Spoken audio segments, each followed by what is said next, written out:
Bonjour et bienvenue dans l'édito de Camille. L'édito de Camille, c'est chaque jour un point sur les actualités publiées sur le site d'Info Chrétienne. Aujourd'hui, lundi 4 juillet 2022, vivre sa foi. Malheureusement, dans de trop nombreux pays du monde, les chrétiens n'ont pas la possibilité de vivre leur foi au grand jour et sont soumis à de violentes persécutions.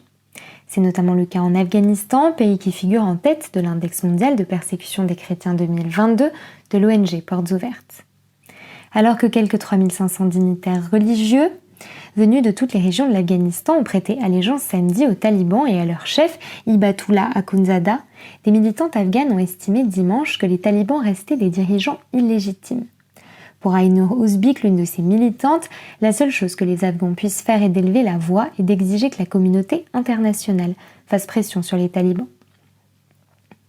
Les chrétiens sont également menacés en Égypte, où l'initiative égyptienne pour les droits de la personne met en garde contre l'expulsion d'Abdulbaki Saïd Abdo vers le Yémen en raison de sa conversion au christianisme. L'organisation craint qu'il soit en grave danger. Tandis que selon un ancien ministre britannique, le ciel s'assombrit pour la liberté religieuse à Hong Kong.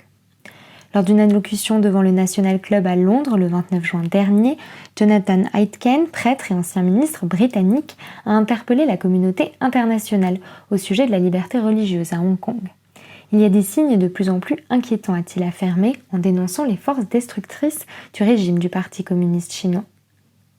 Si en France, la liberté religieuse est garantie par l'État, il est parfois difficile pour les personnalités publiques de vivre leur foi chrétienne au grand jour, dans un pays laïque. Fin mars, Christine Kelly avait été invitée par le pasteur Yvon Carluère à prendre la parole sur la scène de l'église MLK de Créteil. La journaliste avait confié à cette occasion un bouleversant témoignage de foi.